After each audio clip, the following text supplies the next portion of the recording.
यहूदा की पत्री पहला अध्याय।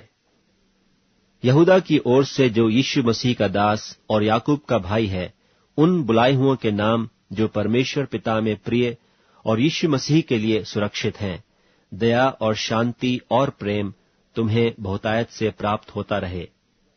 हे प्रियो, जब मैं तुम्हें उस उद्धार के विषय में लिखने में अत्यंत परिश्रम से प्रयत्न कर रहा था, जिसमें हम सब सहभागी हैं, तो मैंने तुम्हें यह समझाना आवश्यक जाना कि उस विश्वास के लिए पूरा यत्न करो जो पवित्र लोगों को एक ही बार सौंपा गया था, क्योंकि कितने ऐसे मनुष्य चुपके से हम में आ मिले हैं, जिनके इस दंड का वर्णन पुराने समय में पहले ही से लिखा गया था।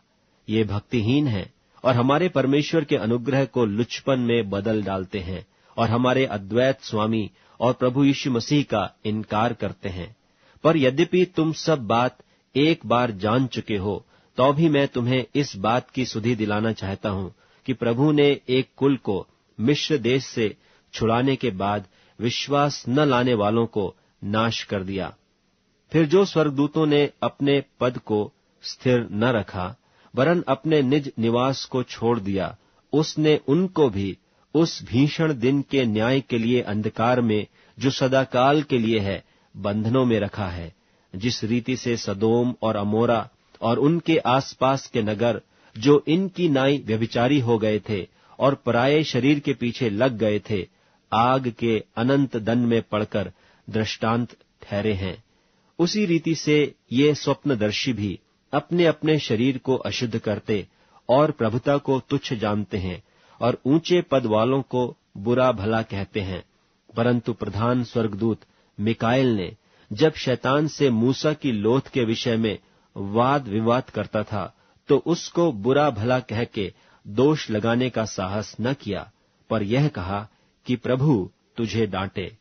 पर ये लोग जिन बातों को नहीं जानते, उनको बुरा भला कहते हैं, पर जिन बातों को अचेतन पशुओं की नाई स्वभाव ही से जानते हैं, उनमें अपने आप को नाश करते हैं। उन पर हाय कि वे कैन की सी चाल चले और मजदूरी के लिए बिलाम की नाई भ्रष्ट हो गए हैं और कोरह की नाई विरोध करके नाश हुए हैं।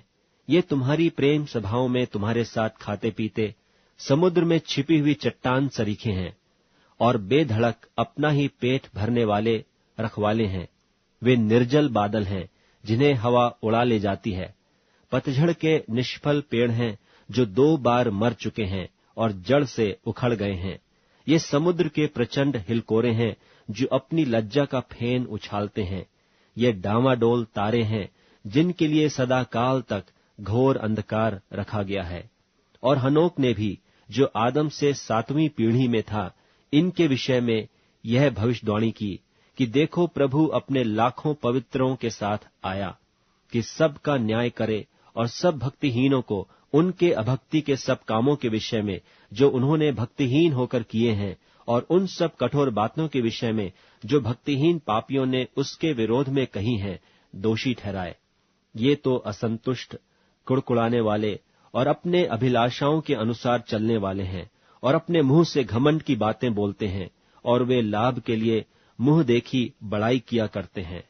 पर हे प्रियो, तुम उन बातों को स्मरण रखो जो हमारे प्रभु यीशु मसीह के प्रेरित पहले कह चुके हैं। वे तुमसे कहा करते थे कि पिछले दिनों में ऐसे ठट्ठा करने वाले होंगे जो अपनी अभक्ति के अभिलाषाओं के अनुसार चलेंगे। ये तो वे हैं जो फूट डालते हैं। ये शारीरिक लोग हैं जिनमें आत्मा नहीं। पर हे प्रियो, तुम अपने अति पवित्र विश्वास में अपनी उन्नति करते हुए और पवित्र आत्मा में प्रार्थना करते हुए अपने आप को परमेश्वर के प्रेम में बनाए रखो और अनंत जीवन के लिए हमारे प्रभु यीशु मसीह की दया की आशा देखते रहो। और उन पर जो शंका में हैं दया करो, और बहुतों को आग में से झपट कर निकालो, और बहुतों पर भय के साथ दया करो, वरन उस वस्त्र से भी घृणा करो जो शरीर के द्वारा कलंकित हो गया है। अब जो तुम्हें ठोकर खाने से बचा सकता है और अपनी महिमा की भरपूरी के सामने मगन और निर्दोष करके खड़ा कर सकता है, उस अद्वैत परमेश्वर हमारे उद्धारकर्ता की महिमा और गौरव और पराक्रम और अधिकार हमारे प्रभु यीशु मसीह के द्वारा जैसा सनातन काल से है, अब भी हो और युगानुयुग रहे। आमीन।